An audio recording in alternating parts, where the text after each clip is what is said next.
ஓம் சப்தாஸ்யாசன் பரிதயः திஸ்ஸப்த சமிதः கிருதாः தேவாயத்யக்னந்தன்வானாः அபத்தன் புருஷம் பசும் நாராயணாய வித்மஹே வாசுதேவாய தீமஹி தன்னோ விஷ்ணுः பிரச்சோதயாத். ஸ்ரீ குருப்யோ நமः. ஹரி ஓம். அன்பார்ந்த எல்லோருக்கும் ஆன்மீக இனிய வணக்கம். துலாம் ராசி பிப்ரவரி மாதத்தில் எப்படி இருக்குது, இந்த மாதத்தில் என்ன சுப பலன் என்ன அசுப பலன்ன்றது நம்ம இந்த வீடியோவில் தெரிஞ்சுக்கலாங்க. முக்கியமாக பார்த்தீங்கன்னா இந்த துலா ராசிக்கு 4ஆம் இடத்துக்கு பிப்ரவரி 1ஆம் தேதி புதன் வராரு. அதாவது சுகஸ்தானத்துக்கு உங்கள் பாக்யாதிபதி வரப்போகிறாரு. அதாவது புதன் வந்து 4ஆம் இடத்துல சுகஸ்தானத்துக்கு வர்றதுனால இது ஒரு மேஜர் ப்ளஸ் பாயிண்ட்டு பிப்ரவரி மாதத்தில் துலாம் ராசிக்காரங்களுக்கு. அடுத்ததாக பார்த்தீங்கன்னா பிப்ரவரி 5ஆம் தேதி செவ்வாய் கூட 4ஆம் இடத்துக்கு வராரு, உச்சகட்ட ஸ்தானத்துக்கு வராரு. அவரு கூட சுகஸ்தானத்துக்கு வரப்போறாரு துலா ராசிக்காரங்களுக்கு. அதுக்கடுத்து 11ஆம் தேதி சுக்கிர பகவானும் 4ஆம் இடத்துக்கு வராரு சுகஸ்தானத்துக்கு. ஏற்கனவே சூரிய பகவான் அங்கேயே இருக்காரு 4ஆம் இடத்துல. அதாவது 4 கிரகம் வந்து ஒன்னா சேரப்போகுது சுகஸ்தானத்துல. இது ரொம்ப நன்மை கொடுக்கக்கூடிய ஒரு அதிர்ஷ்டங்க துலா ராசிக்காரங்களுக்கு. அது இல்லாமல் பிப்ரவரி 13ஆம் தேதி சூரிய பகவான் அந்த இடம் விட்டு 4ஆம் இடம் விட்டு 5ஆம் இடத்துக்கு போறாரு. புதன் 19ஆம் தேதி சூரியனோட சேர போறாரு. புதாதித்ய யோகம் என்கின்ற யோகம் வந்து ஆரம்பிக்க போகுது.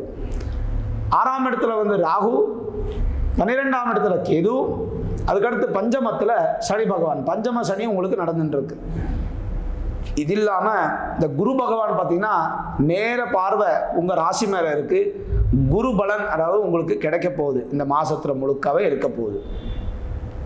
சரி, அப்படின்னா நம்ம என்ன பலன் எதிர்பார்க்கலாம் துலா ராசிக்காரங்களுக்கு? இந்த பஞ்சம சனி தோஷன்றது உங்களுக்கு ஏற்கனவே இருந்துச்சு, இப்பவும் இருக்கு, இன்னும் முன்னால இருக்கும், இன்னும் 1 வருஷம் இருக்குங்க உங்களுக்கு பஞ்சம சனி தோஷம். அப்படின்னா அந்த சனி பகவானுக்கு என்ன பண்ணணும்? நம்ம ஒரு மாசத்துக்கு ஒரு தடவை இந்த நல்லெண்ணெய் எடுத்துட்டு போய் சனி பகவானுக்கு அபிஷேகம் பண்றதுனால அது ஒரு நன்மை கொடுக்கும். மாசத்துல 1 நாள் பண்ணால் போகிறோங்க. எல்லா சனிக்கிழமையும் பண்ணணும்னும் கிடையாது. மாசத்துல 1 நாள் பண்ணால் போகிறோம். அடுத்ததாக பார்த்தீங்கன்னா குரு பகவான். குரு வந்து உங்களுக்கு 3ஆம் இடத்துக்கும் 6ஆம் இடத்துக்கு அதிபதி. 3ஆம் இடம் வந்து பார்த்தீங்கன்னா தைரியஸ்தானம், 6ஆம் இடம் வந்துன்னா ரோகஸ்தானம். அதாவது எந்த விதமான ஆரோக்கியத்தில் பிரச்சனை இல்லாமல் தைரியமாக இந்த மாதம் உங்களுக்கு ரொம்ப நன்மை இருக்கும். குரு பகவானோட அருள்னால பண விஷயத்தில் நீங்கள் சம்பாதனை பண்ணுற விஷயத்துலலாம் உங்களுக்கு கரெக்டாக இருக்கும், சௌரியமாக இருக்கும், ஒரு பிரச்சனையும் வராது. பணத்துலலாம் பேலன்ஸ் பண்ணுவீங்க. அடுத்து பார்த்தீங்கன்னா அந்த 4, 5 இடத்துக்கு அதிபதியான சனி பகவான் சொந்த வீட்டிலே இருக்கிறதுனால உங்கள் ராசிக்கு துலா ராசிக்கு திரிகோண ஸ்தானாதிபதி, அதாவது சுபதாஷ்ட திரிகோணபாகா என்கின்ற ஒரு ஸ்லோகம் வந்து அங்கே அப்ளை ஆக போகுது. என்னென்னா திரிகோணாதிபதிகள் எப்பவும் நன்மையே பல கொடுப்பாங்க, நன்மை பலனே கொடுப்பாங்க. அதனால் உங்களுக்கு ஒரு பிரச்சனையும் கிடையாது. சனினால உங்களுக்கு பிரச்சனை கிடையாது, குரு பகவானால பிரச்சனை கிடையாது. அடுத்து பார்த்தீங்கன்னா 11ஆம் இடத்துக்கு அதிபதியான சூரிய பகவான் வந்து சத்ருஸ்தானத்தில் இருக்காரு. அதனால இந்த சூரியனை வேண்டது, சூரியனை பிரார்த்தனை பண்ணுறது ரொம்ப நல்லது. இந்த மாதம் முழுக்க பார்த்தீங்கன்னா சூரிய பகவானுக்கு நீங்கள் வந்து தரிசனம் பண்ணணும். காலத்தில் எந்திரிச்சு பகவான் வராரு, சூரிய பகவான் வராரு, உங்களுக்கு தெரியும் இல்லைங்க. எந்திரிச்ச உடனே சூரியனுக்கு நமஸ்காரம் பண்ண வேண்டியது.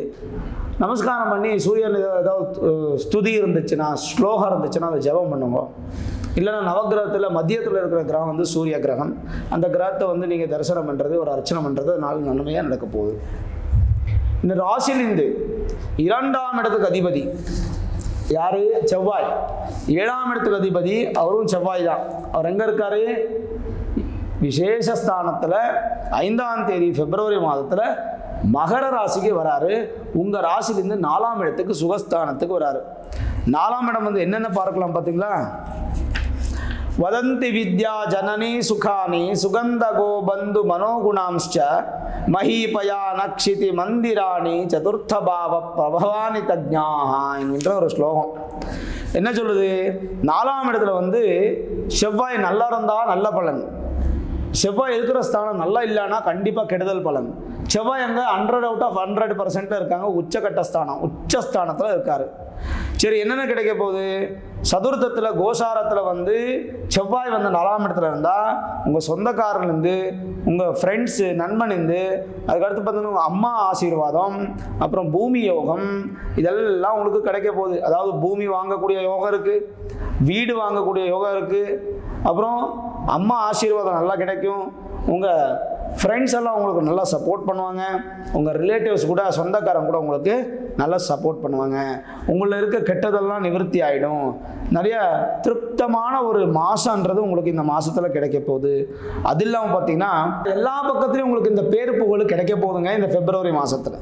அது இல்லாமல் பார்த்தீங்கன்னா உங்கள் ராசிக்கு அதிபரான சுக்கிர பகவான், உங்களோட 8ஆம் இடத்துக்கு அதிபதியான சுக்கிர பகவான் நன்மையோட வீட்டில் இருக்கார், அதாவது 4ஆம் இடத்துல இருக்கார். அது ரொம்ப சந்தோஷம் கொடுக்கக்கூடிய ஒரு மாதமாக உங்களுக்கு இருக்க போகுது. 2ஆம் இடத்துக்கு குடும்பஸ்தானத்துக்கும், தனஸ்தானத்துக்கும், வாக்ஸ்தானத்துக்கும், படிப்பு ஸ்தானம், கல்வி ஸ்தானத்துக்கும், மேற்கொண்டு பார்த்தீங்கன்னா உங்களுக்கு கல்யாண ஸ்தானத்துக்கும், இவ்வளத்துக்கும் அதிபதியான செவ்வாய் கூட உங்களுக்கு உச்சகட்ட ஸ்தானத்தில் இருக்காரு. அதுவும் ப்ளஸ் பாயிண்ட் தான். அது இல்லாமல் பார்த்தீங்கன்னா இந்த ராசிலிருந்து 9ஆம் இடம் பாக்கியஸ்தானம், 12ஆம் இடம் அதாவது நீங்கள் வெளிநாட்டு போயிட்டு வர ஸ்தானம், அயன சயன போகஸ்தானம், வியஸ்தானம், நீ என்னென்ன உங்கள் கையிலேருந்து போக போகுது எல்லாத்துக்குமே அதிபதி வந்து புதன் தான். அவரு கூட சுகஸ்தானத்தில் நல்லா இருக்கார். ஓவரால் பார்த்தீங்கன்னா ஜாதகம் எப்படியே இருந்தால் அந்த கோச்சாரத்தில் துலாம் ராசிக்காரங்களுக்கு இந்த மாதம் ரொம்ப நல்லா இருக்குது. ஜென்ரலைஸாக பார்க்குறச்சுன்னா நல்ல பலன் என்ன, புது புது காரியங்களுக்கு வந்து நீங்கள் கை போட்டால் கண்டிப்பாக உங்களுக்கு சக்ஸஸ் ஆகிடும். உங்களுக்கு வெற்றி கிடைக்க போகுது. அப்புறம் ஆரோக்கியத்தில் பார்த்தீங்கன்னா விருத்தி இருக்குது. தனலாபமும் உங்களுக்கு அதிகமாக இருக்க போகுது. அது இல்லாமல் இந்த வாகனம் வாங்குறவங்க இந்த பிப்ரவரி மாதத்தில் வாங்கிக்கலாம். இந்த வாகனத்தை வச்சு தொழில் பண்ணுறவங்க கூட நீங்கள் வந்து சக்ஸஸ் ஆகிடுவீங்க. குடும்பத்தில் சந்தோஷம். இந்த கல்வி படிக்கிறவங்களுக்கெல்லாம் ரொம்ப நல்லா இருக்குது. நல்ல போஜனம் வந்து இந்த மாதம் முழுக்க உங்களுக்கு கிடைக்க போகுது. நல்ல தூக்கமும் உங்களுக்கு கிடைக்க போகுது. அதுக்கு தானே நாங்கள் கஷ்டப்படுவோம். நல்ல ஒரு மரியாதை இருக்கணும், நம்மளுக்கு சாப்பாடு கிடைக்கணும், நல்ல துணிமணி போட்டு சுகமாக சந்தோஷமாக தூங்கணும். இதுதான் நம்ம இருக்கிற ஒரு அபிவிருத்தி. இதுக்கு தான் நம்ம கஷ்டப்படுறோம். அதுக்கடுத்து பார்த்திங்கன்னா வீடு வசதி எல்லாமே நம்ம பார்த்துக்கணும். அதிகமாக சுற்றுவீங்க, நிறைய சுற்றுவீங்க. அதனால் சில பணம் வந்து செலவாகக்கூடிய வாய்ப்புகள் இருக்குது. சின்ன சின்ன பிரச்சனைகள் வரலாம், அதெல்லாம் நீங்களே சரி பண்ணிப்பீங்க. சில பார்த்தீங்கன்னா உங்கள் வேலை எல்லாமே நிதானமாக போகும். ஒரே தடவை ஸ்பீடாக போய் உங்களுக்கு கோல் ரீச் பண்ணிட மாட்டீங்க. நிதானமாக உங்கள் ஒரு வாழ்க்கையில் அபிவிருத்தி ஆகும். வேலைலாம் உங்களுக்கு நிதானமாக போயிட்டே இருக்கும். ஆனால் ஒரு நல்ல நாள் பார்த்து உங்களுக்கு அது பரிபூர்ணமாகும், எந்த பிரச்சனையும் வராது.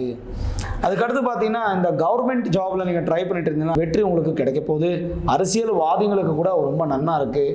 பார்ட்டி, கவர்மெண்ட் பார்ட்டி, கவர்மெண்ட் ரிலேட்டடாக ஏதாவது வேலை இருந்தால், கவர்மெண்ட்டோட ஏதாவது பிஸ்னஸ் பண்ணிகிட்டு இருக்கீங்கன்னா அது கூட உங்களுக்கு சக்ஸஸ் ஆகும். வீட்டில் வந்து சுபகாரியங்கள் நடக்கும்.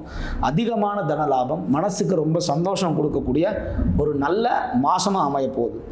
அது இல்லாமல் பார்த்தீங்கன்னா இந்த oil business, petroleum business, petrol pump, water, chemical, acid, இந்த மாதிரி ஆயில் ஏதாவது தண்ணிக்கு ரிலேட்டடாக என்ன பிஸ்னஸ் பண்ணாலும் கூட அந்த பிஸ்னஸ் உங்களுக்கு சக்ஸஸ் இருக்குது. அதுக்கடுத்து பார்த்தீங்கன்னா உங்களுக்கு இந்த மனசுக்கு ரொம்ப சந்தோஷம் கொடுக்க போகுது. ஒரு ஆள் பார்த்தீங்கன்னா சூரிய பகவானை வேண்டுங்க, கண்டிப்பாக உங்களுக்கு பகவான் அருள் கொடுக்க போகிறாரு. அதை விட்டு வேறு எந்த பிரச்சனையும் இல்லை. துலாம் ராசிக்காரங்க நல்லா இருப்பீங்க. இந்த வீடியோ உங்களுக்கு பிடித்திருந்தால் லைக் பண்ணுங்கள், ஷேர் பண்ணுங்கள். முக்கியமாக நம்ம சேனலுக்கு சப்ஸ்கிரைப் பண்ணுங்கள், பெல் ஐக்கான் ப்ரெஸ் பண்ணுங்கள். நான் தினமும் பூஜிக்கக்கூடிய அம்பாள் அன்னபூரணி அனுகிரகம் உங்களுக்கு உங்கள் குடும்பத்துக்கு எப்பவும் இருக்கட்டும் சொல்லி பிரார்த்தனை செய்து சர்வே ஜனாஹ சுகினோ பவந்து, சமஸ்த சன்மங்களானி பவந்து.